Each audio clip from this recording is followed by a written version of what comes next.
It is, yeah. Chip Kelly brought it up today. A lot of guys don't necessarily take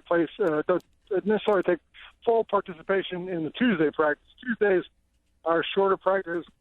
With Kelly's system, Tuesday is actually considered part of the recovery day coming off the previous game. Wednesdays when they really start focusing on the next opponent and getting ready for that game. So it's a bigger practice. It's longer. It's more involved. It's more important if you're going to play the next week. So he was not out there, and Kelly just said, he had a concussion.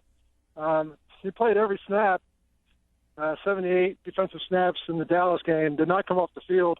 It's not clear when the concussion happened. Jenkins has not been in the locker room to talk to the media the last couple of days. He normally is very media-friendly guy, but with the concussion protocol and everything else, they try to keep guys limited on that stuff. So we're not really sure what happened to him or when. And Kelly said he thought he would practice tomorrow. So if he's doing better and he's on track to practice tomorrow, there's still a chance he could play. But he would be a big loss for them. He's, Jordan Hicks and Malcolm Jenkins are actually tied.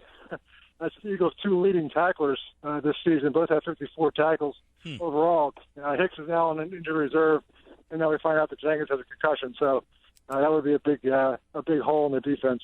Is there some sort of issue with the NFL? I mean, he's got a concussion. He never came out of that game. Could the Eagles face some penalties or be in trouble with the league?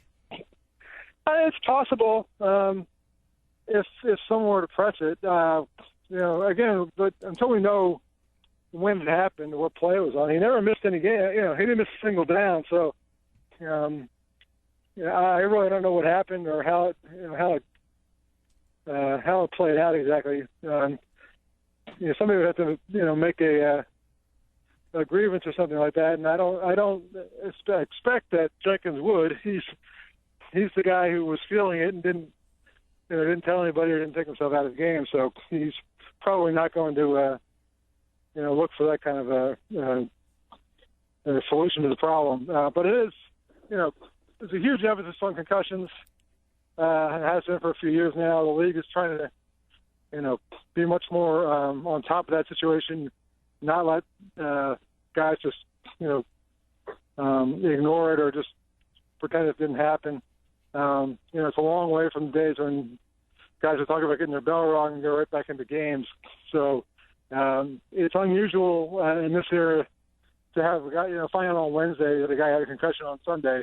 But again, we don't know. And specifically when he didn't come out of the game at all. I mean, that's the thing that I find interesting here is that he missed no time. And now, the way, as you mentioned, there is such an emphasis on this that nobody caught it. He didn't say anything. And then I guess after the fact. So, and the fact that it seemed today that Chip Kelly, who doesn't say a lot about injuries, was very cavalier about, he should be back tomorrow. Yeah, it didn't sound, and there are degrees of concussion. I mean, again, it's a serious issue, and, they're a serious matter, but there are degrees. I mean, you can, there was an episode a few years ago back in the Andy Reid era when I think it was Stuart Bradley and Kevin Cobb both got hurt pretty close together. Trainers were kind of busy dealing with Cobb because he's the quarterback and and he had a concussion.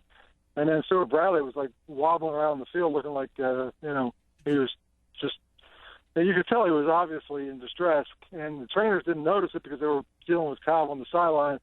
And Bradley went right back in the game, and at the time it was pretty big deal because he's not supposed to happen.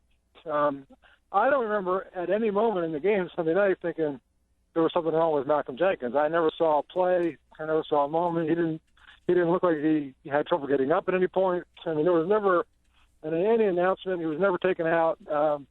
It's an odd situation, so it could have been a more mild one. And again, they're serious, even if they're relatively mild. But the fact that he seems to be on track in the NFL concussion protocol just to return to practice tomorrow, that's what Kelly said today. It may end up being one of those things where it's a relatively brief thing. They've had a few guys with concussions this year. I know they're all scared. Maybe I'm not exactly clear on who all was. I'm trying to remember. Shea Adjiradutu, the wide receiver and special teamer, had one. I don't think he missed a game. He hadn't won any game. and was back in practice by the end of the week and was back out there. So, it can happen that way. But you keep them out of the practices for a couple of days and let everything kind of get back to normal for them on their own time. We're talking with Phil Sheridan, ESPN.com, and Nation covers the Eagles. The other injury, which is a big one, is Jordan Hicks. And, before the year started, what are they doing taking a guy in the third round they're never going to use? Turned out to maybe be the MVP of the defense, in his time out there. It's amazing that we're talking about, as you mentioned, the leading tackler for this team. But not only that, what a big playmaker he was, forcing fumbles, recovering fumbles, interceptions, always seemed to be around the ball. What do they do to replace his production at that position? It's a great question. I think they're basically solid in the sense that, they're down to what they originally expected to be the guys. You're right. Nobody really expected that much from Hicks, but everybody expected a lot from D'Amico Ryans, Michael Kendricks, and Kiko Alonso. And it appears that Ryans will be back. That would give you those three guys back again in rotation playing in the middle. So they're basically where they were before Hicks got the playing time and kind of made the impact that he made. So they're where they were going into the season, what they expected. Nobody expected Hicks to be that big of a playmaker. But the fact is that now they're in a situation where they have the three guys they originally intended to be the three-man rotation and inside linebacker. But you look at it and go, well, you hope somebody can actually be as productive as Hicks was. 2 interceptions, 1 return for a touchdown the other night, a sack, recovered 3 fumbles, forced another fumble. It was just a real playmaker. Haven't seen a guy like that come along as a rookie and have that kind of impact in quite some time. So they should be okay. They have depth there, and they have depth for that reason. But they are definitely going to be losing a guy who was really having an impact this year. Yeah, no doubt about it, and they made the trade in the offseason to get Kiko Alonso. Now, we haven't seen a lot of him, but was what Hicks was giving the Eagles something the Eagles anticipated getting from Alonso? Interceptions, forced fumbles, being more of a playmaking linebacker. Is that what the Eagles were hoping to get when they got Kiko Alonso? Yeah, absolutely. That was his MO. He was a guy who had a ton of tackles as a rookie in Buffalo. He led their team in tackles. He had interceptions. He got the quarterbacks. That's exactly what they were looking for from Kiko Alonso. They were, in a sense, they didn't miss Alonso that much because of what they were getting from Hicks. And now they're hoping that they won't be missing Hicks. They're hoping that they can get the same from Alonso. I mean, Alonso, he got hurt in that Dallas game, which is the second game of the year. In the first game of the year in Atlanta, he made that really tremendous interception in the end zone. And that was the kind of play they were thinking, wow, this is what they got Alonso to do. It was a terrific, athletic, big-time play in the red zone. So we saw a little glimpse of what they hoped from Alonso. Then he got hurt in the second game, missed the next 5 games entirely. I don't think he was nearly 100% in his first game back the other night. They kept him limited in the number of reps he had, but with more playing time and more comfort and kind of getting back into the swing of things, we should find out, what Kiko Alonso is all about. And it should be, again, the kind of guy that, Hicks was giving them a little bit of what they hoped to get from Alonso to begin with. Phil, obviously, last week we saw Lane Johnson play left tackle. Jason Peters was out. He did practice today. Is all anticipation that he will be back and ready to go for Sunday, Peters? I think it's probably likely. He said today after practice that it was probably about 50-50. But I think he was being cautious. He's being cautious all the way with this. Apparently he hurt his back. He had back spasms. He had a pinched nerve in his back that is causing pain in his quadriceps, which is more in the leg. But so it's actually the pain's in his leg, but it's a back issue. And you're a big guy like that. Those things are that much more just difficult to kind of work around.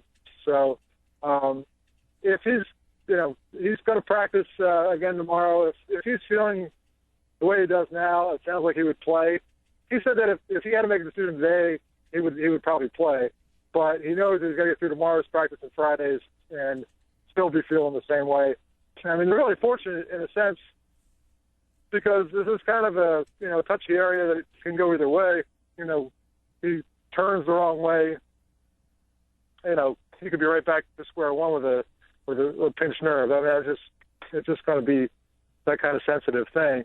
But on the other hand, the Eagles know that they can get by without him. They'd be better off with Jason Peters, healthy, playing left tackle, and Lane Johnson, who's getting more and more comfortable and confident as a pro. I mean, he's been a solid right tackle for them for 2 years now. Here in his third year, he went in and played left tackle and had to deal with Greg Hardy, and essentially had a pretty good game. So, it helps. Johnson's getting better.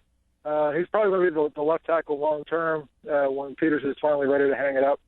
So they're in a good shape because they could get Peters back, but they don't absolutely desperately need him back, and that's probably the best situation they could be in. Yeah, I thought Dennis Kelly held his own, especially against Hardy across from him. They moved Hardy up and down the line as Chip Kelly suggested that they would. Speaking of Chip Kelly, one of the things, a lot of the media people, fans, were always kind of criticizing on third downs. It seems like they're running short of the sticks. How come you're throwing the ball short of the first down? Kelly didn't seem to think that was an issue. No, and he said basically, especially we're talking about generally third and long situations. If it's 3rd and 2, it's hard not to throw to the sticks. But he said a lot of what they do, you're trying to – we described as high-low a linebacker, which means to get two guys in routes, one shorter, one a little bit past the linebacker, force the linebacker to make a decision. Does he go with the guy who's behind him or the guy who's in front of him?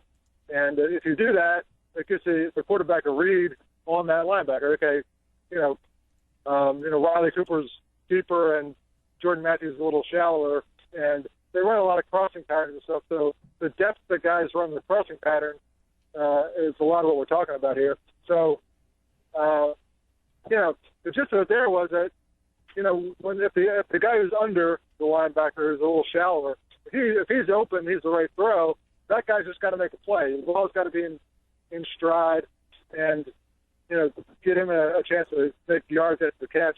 And then he's the guy to get to the sticks. So they weren't doing that very well early in the game. But really later in the game, they were running the same kind of plays. They were just running them better, and guys are getting the ball in stride.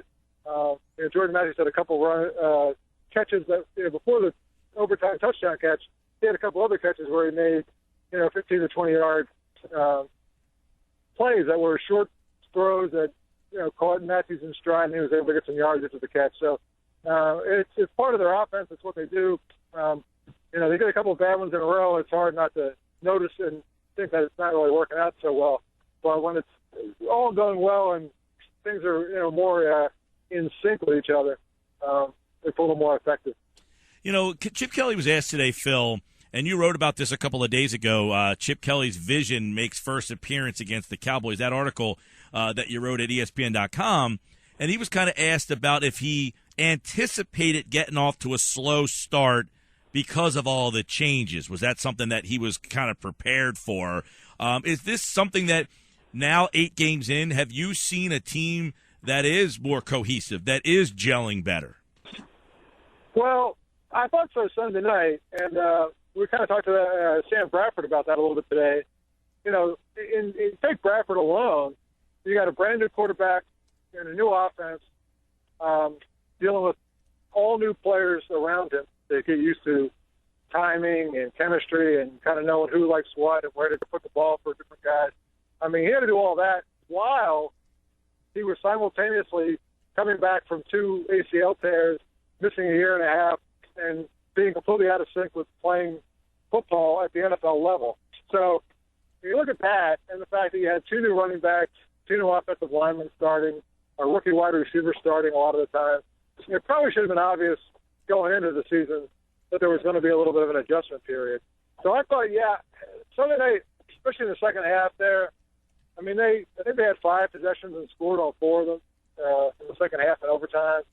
It was something like 5 out of 7 drives they scored on after the first quarter. That was the closest they've looked to what they looked at their best in the last 2 years.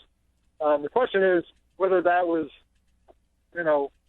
one good night or a sign that they've got it all figured out and will continue to be, that efficient moving forward. they're really it is an interesting situation because they're the next three teams they play are combined 7-17 on the season. You got the two teams from Florida coming to Philadelphia. Neither one of them has a winning record. And then Detroit on Thanksgiving Day, they're 1-7. So there are opportunities here if the Eagles can keep it moving, keep doing what they did in Dallas to win these next three games, which would really help kind of correct them the how they kind of fell behind early in the season, and put them in decent shape going into the New England game, which that's the next one after this 3-game stretch. That one's probably not very promising, but you'd rather go into that one at 7-4 than at 6-5 or 5-6 or something like that. So the big 3-game stretch coming up, I think we'll know a lot more about this offense and whether they've got it all figured out when they're going to New England for that game. All right, Phil Sheridan, everybody, ESPN.com, NFL Nation, for more on the Eagles at Sheridan Scribe. The Eagles and the Miami Dolphins this weekend, the old-fashioned 1 o'clock kick time at Lincoln Financial Field. Feels good to get the old 1 o'clocker back. I'm sure you like that, Phil. And, of course, Wednesdays with Phil here on 97.3. Thanks so much, Phil. Yeah, enjoyed it. Thanks, Mike.